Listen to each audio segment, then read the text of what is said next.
You know, Atlanta, Black Hollywood, everybody's trying to get in.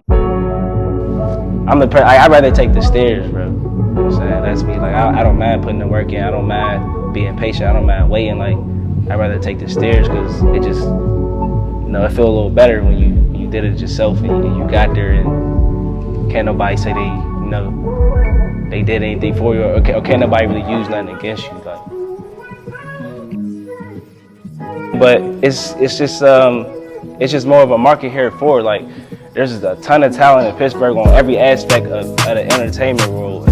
Artists, producers, creators, directors, dancers, all that shit. It's just like, you know, we got less of a platform there to grow and to elevate. And it's like, a lot of times, like in the past, a lot of people got to that point where they couldn't get no higher and they just plateaued because they didn't, you know, get out the city. For sure. Honestly, just being young and black alone in Pittsburgh is a battle, an everyday battle, man. Like, love Pittsburgh to death, love home, but it's just really honestly not the place for people of color. And I'm gonna just be honest and say that. You know, a lot of people ain't gonna say that. A lot of people don't want to admit that, but it's the honest truth, man. It's a white man's town, you know.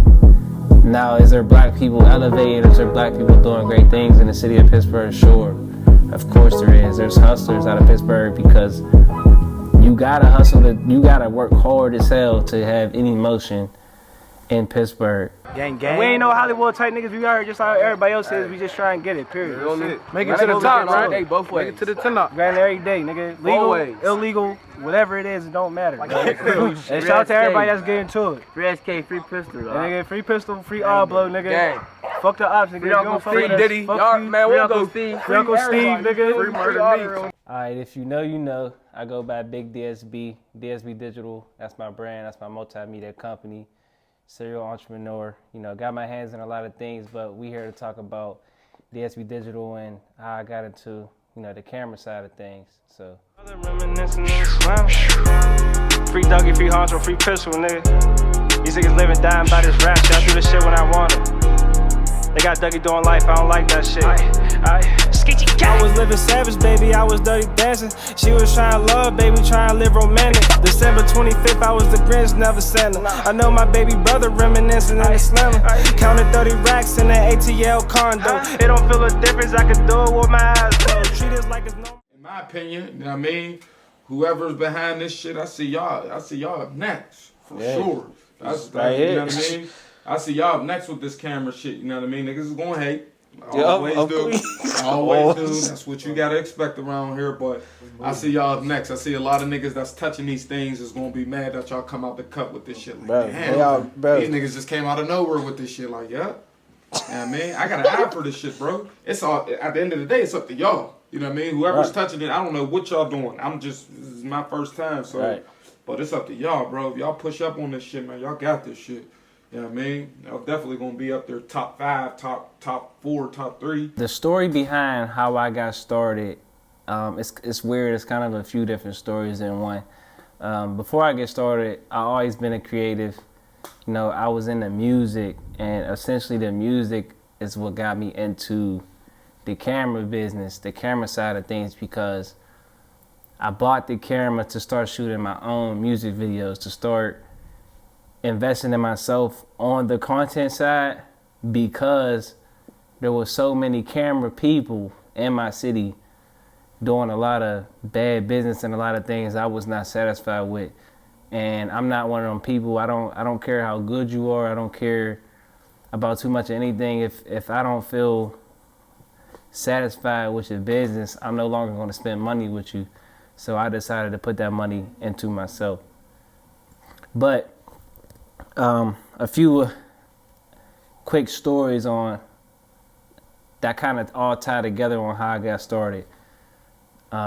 First of all, I got a personal trainer. His name is OJ Macklin. OJ Macklin Fitness. When I started training with him, he was fresh home. He was fresh out of prison. He was looking for people who could shoot his content. He knew I was into the music stuff. He knew I was already shooting videos, stuff like that. So he knew I knew, camera people within the city. I recommended him to a few people. He started shooting with these people. And at one point in time, he came to me and he was like, bro, you know, I'm shooting with the same people you've been shooting with. Why is my videos not turning out the same as they was when as like how yours look? Like, why is my videos not turning out the same? I told him, I'm like, bro, that's because I be having a vision. I tell them people what I want them to do. I already know what I want them to do walking into the situation. Like, I direct them. So he's basically like, so why don't you do that?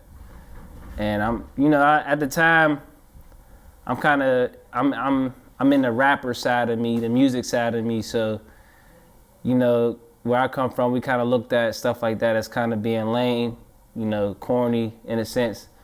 But I never been a closed-minded individual as well. So I kind of just blew him off. I'm like, bro, I don't really like do that. Like, I'm not a camera dude. Like, you know, I just kind of blew him off. So he was like, man, you could do both. Like, he said, just because you do music don't mean you can't do that. I'm like, yeah, you right, whatever, blah, blah, blah. And, you know, basically fast forward, he was going to DC to link with somebody he did some time with that was a personal trainer. He called me. He was like, yeah, you trying to go to DC? I'm like, yeah, you know, I'm like, yeah, let's go. He was like, yeah, but I need you to shoot this content for me. I said, bro, I told you I don't do that camera stuff, bro. He was like, bro, I'm telling you, bro, he was like, you know, just shoot it for me, da-da-da. I'm like, all right, whatever. I agrees to it. You know, we get in the car. We on the way to DC. I'm in the back seat on YouTube. I'm looking up all types of stuff. I don't know what I'm looking at. He got a camera from like his people's or something. He handed me the camera. It's like a Sony, I think it's a 6300 at the time. Yeah. Sony A6300. I'm just on YouTube looking, like trying to figure out how to operate it. But I'm shooting stuff at the same time. Like, I'm shooting, I'm getting content, and I'm looking up settings and everything, all within the same motion. So, you know, I shoot the video, I come home, I tap in with Gris. That's another videographer in my city. You know, he's actually kind of got me started in a sense, man. He a part of my story, but he was somebody I used to shoot with. So I hit him up like, yeah, bro, you mind like just showing me like, you know, some of the basics as far as editing. So he's like, yeah, whatever, come through. I come through, he showed me the basics, and we edited the video, I put it out. And then just from there, that was kind of the start of my elevation, because after that, maybe about a month or two later is when I bought my first camera. I already had a camera, but it was just a camera for photos, and it was a camera I actually bought off of someone we used to shoot music videos with. So that's one story. The second story is, you know, a good close friend, you know, a brother of mine named, you know, Monteer Johnson, Eastside Pop Films, to be exact.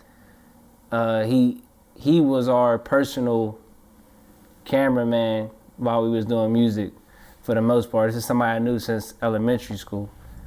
He ended up passing away, and when he passed away, it was kind of like we started working with other camera people, but it was like we were looking for that relationship that we had with him with other people, and it really wasn't working that way. So, you know, we used to shoot, we'd go shoot like early in the morning, like random days whenever we plan video shoots or whatever. We'll go shoot, and we'll go to his crib, and we'll sit there and just edit it in the same day. Like, we'll go shoot and go to the crib, and he'll edit it in front of us. Now, at the time, you know, I didn't know any of this was about to happen. I didn't know I was about to be doing the same thing or nothing. I just was just involved within the creative process. So, you know, being that he passed, that forced me to invest in myself, because, like I said, we was looking for that relationship within other camera people, and they just wasn't meeting them we just weren't satisfied with the business. People was taking forever with edits. People was just doing lousy work. And that's kind of another story where I got started, because I'm like, okay, I'm gonna invest in stuff, buy my own camera. But I also edit with the same program he used. So it kind of hit me later on after I started, but it's like when I started editing, it's like certain things was coming to me within the program, like subconsciously. And it was because we used to watch him edit. So it was like, it was weird. It's kind of like I was subconsciously learning this stuff without even really trying to learn it. I just was watching him edit, and by him watching it, when I'm editing, when I first started editing, when I first bought my camera and things of that nature, it was like stuff was coming to me, like I was having like flashbacks and stuff. I'm like, I seen this before, but it was because he was using the same exact program, and it took me like some time to really realize that. But that's kind of like the stories blending together, kind of how that got me started. And it's just like, you know, now I feel like, you know, Pop, I feel like he lived through me doing the camera stuff, because this is essentially what he was doing when he passed. So. Hey man, it's good. DSB Digital. That was a high. I ain't never really. That's how someone is. I'd rather be working. You know what I'm saying? Chasing dreams on a special day. Dreams. This year been crazy for me, so I'm doing what changed my year. How old is you? 300. Alright. I'm 300 like TV. Young nigga soldier, young nigga be alright. When my heart fucked up, how I'm supposed to think right? They got Dougie doing like free to kill, I can't hit it tonight, dog, but I live in the light. Ballin' comparing to my big bosses, I live to the. So the trials and tribulations that I face in Pittsburgh is just a lot, man. Just honestly, just being young and black alone in Pittsburgh is a battle, an everyday battle, man. Like, love Pittsburgh to death, love home, but it's just really honestly not the place for people of color. And I'm gonna just be honest and say that. You know, a lot of people ain't gonna say that. A lot of people don't want to admit that, but it's the honest truth, man. It's a white man's town, you know. Now, is there black people elevating? Is there black people doing great things in the city of Pittsburgh? Sure, of course there is. There's hustlers out of Pittsburgh, because you gotta hustle, you gotta work hard as hell to have any motion in Pittsburgh. But a lot of trials and tribulations just came from the upbringing. Just came from, you know, street stuff, being at the wrong place at the wrong time, being in the wrong environments, indulging in certain activities I probably shouldn't be, you know, but that's all we was seeing growing up. So that's what we thought. That's the only options we knew we had at the time, at least. And a lot of those, the upbringing as far as like street stuff, kind of affected me business-wise. You know, once I always been a hustler, so, but like once I started becoming into more of a businessman, more of an entrepreneur, it's like, you know, from past problems and past issues and from things and situations with people around me, you know, not even necessarily always me. A lot of times it wasn't me at all, actually, because I'm not really a person that really had too many problems with people, but because of like a lot of what I was around and the people around me having situations and issues that took, you know, a lot of potential business away from me. So like that was like one of my trials and tribulations and things I had to get over in Pittsburgh. Is like, you know, it's so small, and you know, people have issues with people that is my people, like my brothers, my day ones, my people I grew up with, people that I love. So it's like certain people I can't work with off the strength of that. And you know, that affects business, honestly. Like on a business level, that affects business. It obviously takes money, you know, out of my pockets. So that was like, I would say, you know, just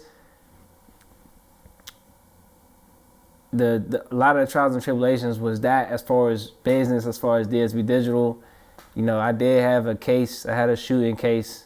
Something I don't really talk about much, to be honest, because it's not really something that I like. It's not like, you know, like I know a lot of people, they use stuff like that and they brag and boast about it. It's not something I'm proud of. It cost me a lot of money. You know, I feel like I was working for my lawyer for 2-3 years to pay him off. But that's kind of what turned me up. That's kind of what made me like really, always been a hustler, always been on, you know, been about my business. But that's when I realized like, all right, I got to turn it up a notch, but I also got to control what I'm around and who I'm around. Yeah, because there was a lot of people, you know, like preying on my downfall, I would say. Like a lot of people, like it opened my eyes to a lot, because I always been smart, always been advanced, always been ahead of the curve. So like, I feel like when that happened, like the people who was like, you know, had like low-key jealousy or just was hating on me or preying on my downfall, they exposed themselves, because, you know, there was it was a news article and stuff like that. Like it made the news. And when I came home, I was in jail for like a week or two. And when I came home, I got on, first thing I did was get on Facebook. And I just was looking at what people were saying. Like people that was sharing the article, you know, certain people was calling me crash out, saying he dumb, saying he this and that. Then you got certain people who was just like saying free me or whatever. But it was like, you on Facebook screaming free me, you ain't even called nobody to check and see if I was even all right. Yeah, so it's like you trying to use my name or what I did for like clout, for like a Facebook status. That I don't rock with that. So that was like kind of like my turning point for real, because up until that point with the street stuff that I was doing, like I always, like I said, like I'm always talk about me being a little smarter and a little more advanced mentally. I've always been the oldest sibling. There always been certain things about me where I had to think ahead, because I had people and things to think about. So I never really got caught up until that point. So at that point, you know, I feel like I let my peoples down. I didn't feel good about it, but that showed me a lot, and it also made me realize, like, you know, I can't really be playing around. So at that point is when I just kind of left all street activities alone. And, you know, fortunately, you know, I beat my case. I put it behind me. And, you know, I just been on a straight, narrow path as far as going up ever since. Hi, I'm Lauren. This is Mitzi. I'm from San Francisco. She's from San Diego. And we just want to give a shout out to DSB Digital. DSB Digital. DSB.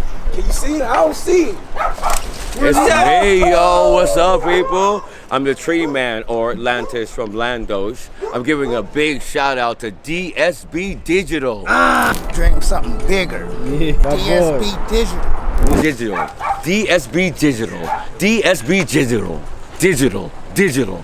Hey, what's up, guys? This is Justin, coach at Unbreakable Performance. I just want to give a shout out to my boys at DSB Visuals. Killing it. Thank you. Boy. Yo, what up? It's your boy Chevy Woods. You know, we in sunny California. Just got finished working out. Shout out to DSB Digital, Pittsburgh shit. DSB Digital. Yo, shout out to DSB Digital. I just want to give a shout out to DSB Visual, man. Keep grinding, keep doing what you're doing, man. And then we're going to see you on top soon, man. Way down LA, OJ Macklin Fitness, DSB Digital. We're going to eat everywhere we go. We're going to eat everywhere we go. I was definitely nervous leaving Pittsburgh. Only reason I was nervous because it's a risk, but I wasn't scared. You know, I was nervous, but I wasn't scared. There's a difference. But I was definitely nervous, and I was nervous because, you know, I built my business from the ground up in Pittsburgh. You know, I'm like, my brand is a household name in Pittsburgh. So it's kind of like me as a face before DSB Digital is a household name in Pittsburgh.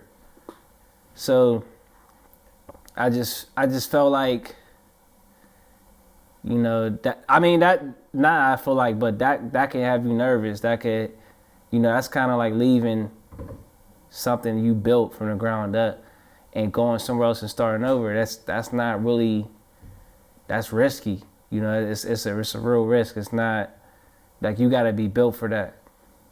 But, you know, I'm built for it. So, you know, I put my best foot forward and I took that leap of faith. And so far it's working out. I feel like it's going to continue to work out. But to answer the question, yeah, I was nervous leaving Pittsburgh. But I was also excited to leave Pittsburgh because I knew there was more out there for me. And Pittsburgh is just kind of too small for my aspirations personally.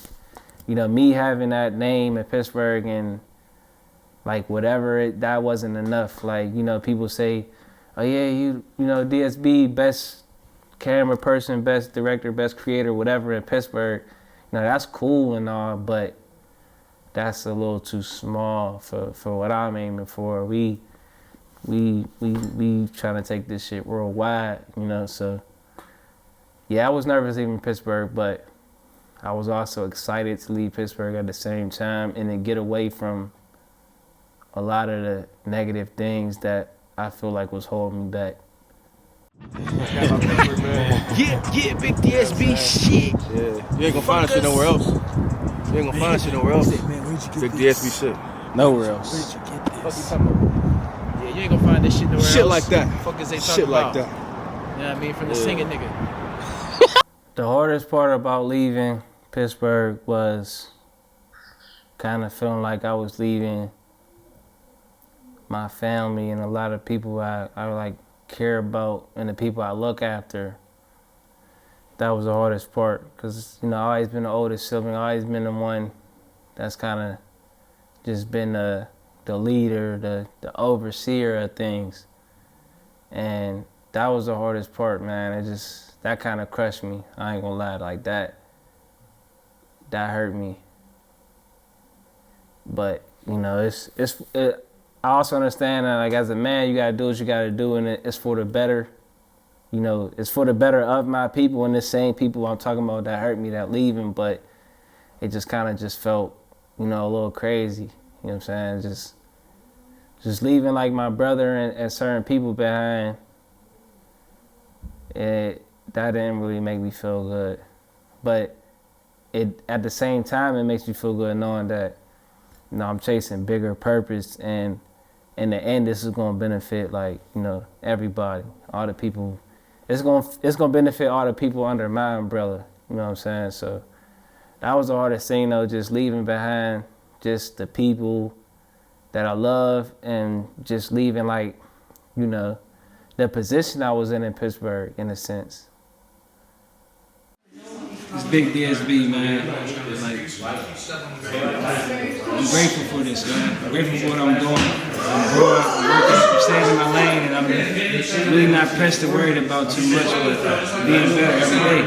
DSB Digital, tap in with me. What I miss the most back home is club elevation, is the gym. I ain't gonna lie.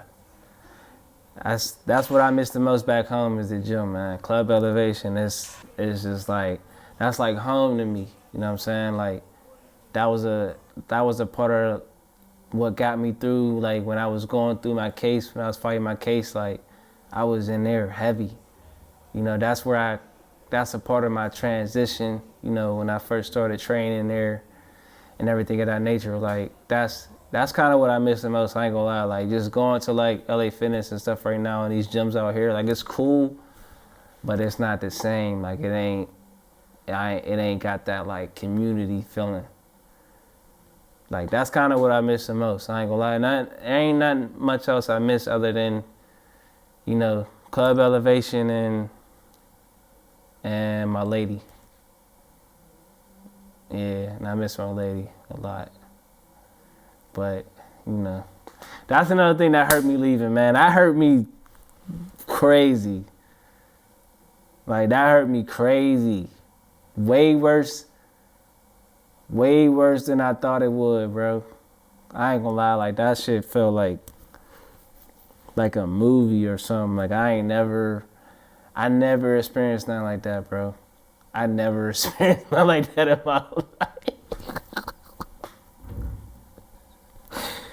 Like that was different, but it's also the same thing. I gotta say, it's all for the better, and it's all to, you know, to do the people around me good. You know, even if it hurt temporarily, like that's just what it is. That's what it's going to have to be. It's always going to have to be that. You know what I'm saying? You always got to trade off something to get ahead. That's just what it is. You got to sacrifice something. And you know, that was it. That was like what hurt me the most. Late with ya, spend the night with ya, spend my life with ya, alright. You think I should put my hoodie on? Alright, y'all, we back with another. I'm on the way to pick up some custom paintings I got from my guy, Caleb Kingpin. Needed some art for my editing space. This shit's hard. Yes. And everybody was like, hey, did you sell those? Did you get? Look, niggas are trying to bow. Trying to bow. This is official.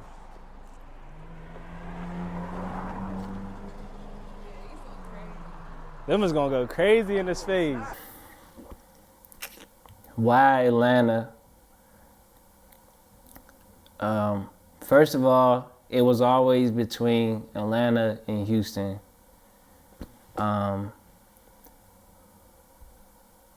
It's Atlanta because, you know, it's just Black Hollywood. There's just no way around that, man. It's Black Hollywood. That's the truth. A lot of people want to go against whatever. It's Black Hollywood, man. It's one of the best places for Black people to be. But it's also Atlanta because I needed to be around more of a hustler's city, a hustler's community, around more hustler energy. Like Pittsburgh is cool. There's a lot of entrepreneurs, things of that nature, but it's not a hustler's city. It's a working retirement type of city. It's not a city where, you know, like the entrepreneurship and being a hustler, like it's not embraced like it is in other places. And that's for many reasons, but it's also a lot smaller. So, you know, Atlanta, because it's Black Hollywood, you know, the hustle and the entrepreneurship is embraced. Like people see you hustling, they salute you, they put you in position, they plug you in with people. It's not like that back home, man. Like it's a lot of hate, a lot of jealousy, a lot of like weird activity going on back home. And I just needed to get away from that altogether. So Atlanta, because, you know, I've been traveling back and forth to Atlanta for 5-6 years. I got many connections here. I got some family members here. And, you know, that's just, and the opportunity came for me to come here.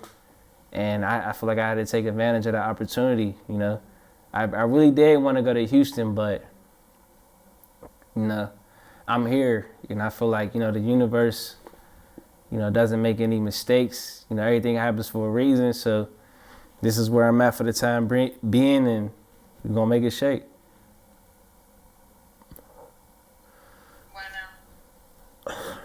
And now, because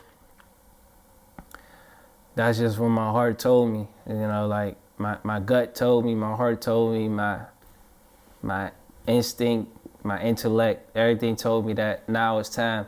I was actually supposed to move to Atlanta many a times, 3-4 years ago to be exact. I was supposed to move to Atlanta August of 2020. And then COVID hit that March. And when COVID hit, you know, I decided to not move because I didn't feel like that was the smartest decision. Like, you know, nobody knew where the world was headed at that point. So I didn't move before. I was supposed to move plenty of times. And honestly, I could have still moved during COVID, but, you know, I kind of was letting things get in my way. And I told myself this time, I'm not letting that get in my way. I don't care what's going on.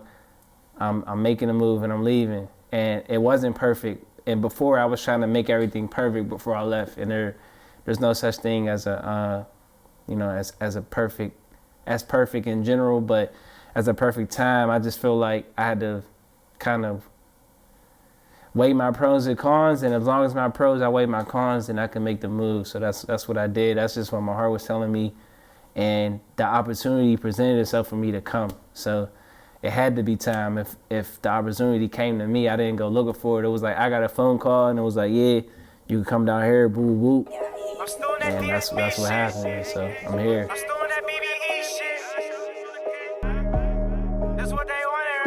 Shorty want me in the paint, so I'm dunking like I'm Tim. Ballin' on that bullshit, I'm talking way above the rim. Put some money on your top, I'm talking way above the brim. Compact, 40 cal, make a fat nigga slim. Ferragamo on my waist, it reminds you of an 8. Could've caught the money train, but you came a little late. I ain't never ran with snakes, I'm in the jungle with the 8. Had to get my bands up, only the realest can relate. Dope game hot, I've been trying to stay away. Just last month, I was hitting bands with the tape. And the June still calling, but I'm smarter than the J. That little shorty fired dick, now she try to call me babe. Heaven and hell, I live a little bit of both. I'm on the road, fuck a hoe to a ticket to bankroll. Invite us to your club, we bringin' curries to the show. I ain't never been a bitch, bro, I'm letting niggas know. I'm in traffic counting money, what a feeling. I'm with the villains, fact that we drug dealing. I see a milli, my niggas the same vision. DSB till I sleep, it's a fact that we gon' get it. Shorty bet she got her own baby, I like that. Keep on fighting with me, I'm at the pipe that. The difference is kind of what I was just speaking on is, definitely like just like the hustler community and what's going on as far as that. It's a lot bigger, it's a lot more traveling. That's one thing I've been having to adjust and adapt to is just like the constant traveling. Like everywhere you go, it's like 30, 40 minutes. I'm used to being in Pittsburgh. You get hit every side of town within 15, 20 minutes. It's like double that. Sometimes it's triple that. So a lot of the difference is it's just a way bigger place. There's a lot more people. There's a lot more of my people, which I'm not really used to. It's kind of funny. I was just talking to somebody on the phone, and I was just saying how, like I just did a real estate closing. I had to use a mobile notary from here. I had to finish closing on a deal that was started before I left, but I wasn't there to close on it, so we had to use a mobile notary here in Atlanta. And in Pittsburgh, in my mind, when you're utilizing certain services or doing certain business, you automatically expect to see a certain type of person. And when I'm doing that here, it doesn't end up being the type of person I'm used to seeing when I'm doing certain things. It ends up being a person that looks like me. That's a big difference. That's like, it kind of be catching me off guard sometimes, because I'm like, I'd be like a little tripped up, because that's not what I was expecting to see, because that's not really what I'm used to. Like I'm not used to seeing certain people that look like me in certain positions in Pittsburgh. So that's a major difference. Even when it comes down to like, you just being out and people just speaking to you. Like in Pittsburgh, like people ain't really that friendly like that. Like it's like a lot of like people really ignorant for like people don't really be speaking and asking you how you doing and stuff like that. Like that be catching me off guard, because I'm used to nobody saying nothing to me. So I'm used to walking into places and not really saying much to nobody unless I'm spoken to. And it's like when I'm here, it's like everywhere I go, people just like like real like generous, like real like hey, what's going on? How you doing? Like just random people will just ask you like, and I'm not really used to that. So like sometimes that catches me off guard where I have to be, where I'm like stuttering to respond, because I'm walking into a place just straight faced, ready to not say nothing to nobody, because that's just how ignorant people is. Not everyone, but that's just like that's just not the type of vibe you get in Pittsburgh all the time, especially when you look like me. You know what I'm saying? But that's some of the major differences. It's a bigger city. It's a lot more going on here. It's a hustler's environment, and you gotta hustle. You gotta open your mouth here too. That's one thing I learned too that's different about Atlanta and Pittsburgh, you gotta open your mouth. Shit, and that's really it. It's a lot of things. I could keep going, but that would be like a lot of things I could say. I noticed just, you know, off the top of the head. For the BTS? For the what? Oh, BTS? I didn't know what that meant behind the scenes. Oh, this is Mistress. We just shot the new video for my Pretty and Paid song with DSB Digital. Check them out. What time it is, man? Chop Illustrated, DSB, man. We out here, man, shooting Mistress video. You know, Pretty and Paid, you know, Illy is the movement. That's what we do. DSB Digital, man, the best cameraman in the city. If you ain't tapping in yet, go tap in with my boy, because it's going up every day, every single day. DSB Digital, Mistress video shoot. Yo, it's your boy HE Visuals. You know, my boy DSB Digital, another shoot setup. So look, check it out. We got the cores that just came in. This is for Chop Illustrated. We got this female artist. Her name Mistress. She's fire. What we doing today? We setting up a car wash shoot. Tune in. DSB Digital, HE Visuals. We're here with DSB Production, HE, best cameraman in the city. Before we tap in. I kind of miss home. Like I don't really feel like I missed. Like at one point in time, like a couple weeks ago, I got homesick. Like I got super homesick. I felt horrible. Like I dropped some tears. I'm gonna be honest. Like something hit me like just one night, just randomly, and like I felt horrible. Like I got super homesick. But I haven't felt that way since, and that was one time. Do I miss home? I mean, that's home. Like I feel like I'll always miss some part of home to an extent, but I don't miss it. I don't miss it to where like I regret my decision or I just want to run back. Like I'm fine with where I'm at and what I'm doing right now. Like I'm cool. Like I'm happy. Like you know, a lot of my people supporting me. People's reaching out. Like I'm so happy you did it, man. Like you've been bigger than the city. You've been supposed to be making major moves. Like this is only the beginning for you. Like you about to take over. You know. People supporting, that make me feel good. That make me realize I made a good decision because things are definitely falling into place. It hasn't been the easiest situation, but it's for sure worth it, and I don't regret it. So, do I miss home? You know, to an extent, but when I miss home, you know, I just call people back home, you know, or I can always just go back home for a couple days, whatever, and, you know, I just play it like that. What can Atlanta expect from DSB Digital? Atlanta could expect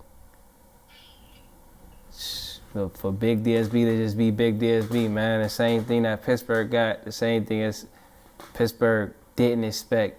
Atlanta could expect from me everything they did not expect, because I ain't really coming to play around, you know. I'm all about, you know, networking, collabing, all that's cool and all that. But, you know, I'm bringing a certain type of energy, so you either gonna have to get with me or I'm gonna put my foot on your neck. Like, there ain't really no other way for me to say it, honestly. That's all Atlanta could expect from me is to put my foot on people's necks that's here. You know what I'm saying? On everything I love, bro. On everything I love. Like, I never came to play. I'm not ever going to come to play. So, you know, if I were you, I would get with me.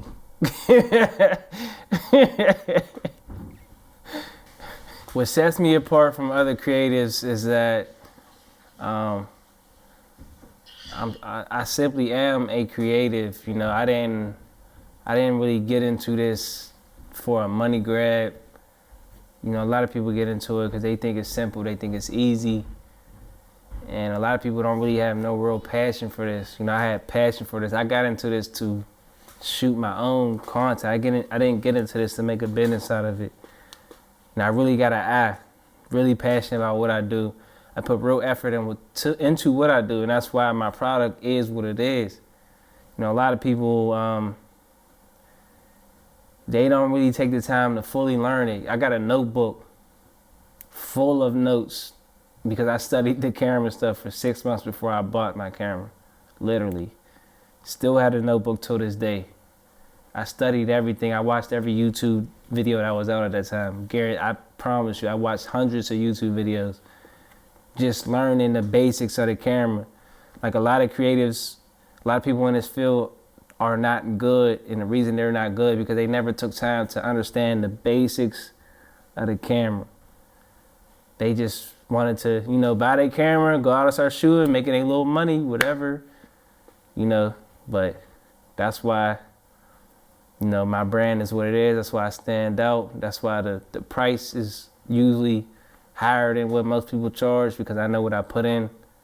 You know, I know the time I put, I know the effort I'm gonna put in, and I'm really passionate what I do. So I'm not gonna cut no corners when it comes to, you know, producing the product. You know, getting the work done and doing it the right way, doing it efficiently, no matter how long does it take. You know, I just stand on what I do, and I take pride in, you know, being a good creative, but also operating with good business ethics.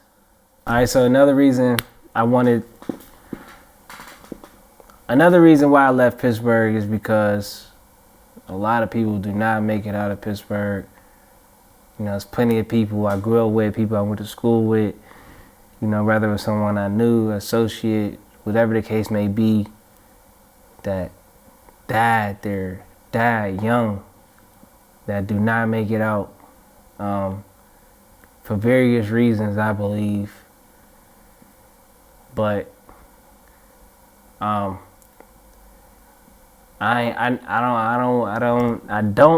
not going to, but I don't want to die in Pittsburgh. I never wanted to die there, bro. Like, and you know, we is into a lot of stuff. We was into a lot of things growing up. You know, I got multiple brothers doing life, and I think, I don't know, it's kind of weird saying this, but I think it's a common thing for a lot of black men who grew up in the ghettos of America. But like, you know, you contemplate dying, like you contemplate death, bro. Like I don't think about death, but I think about death, if that makes any sense. Like there was times I would have this these scenarios would play out in my head of somebody doing something to me, bro. And that shit like bothers me.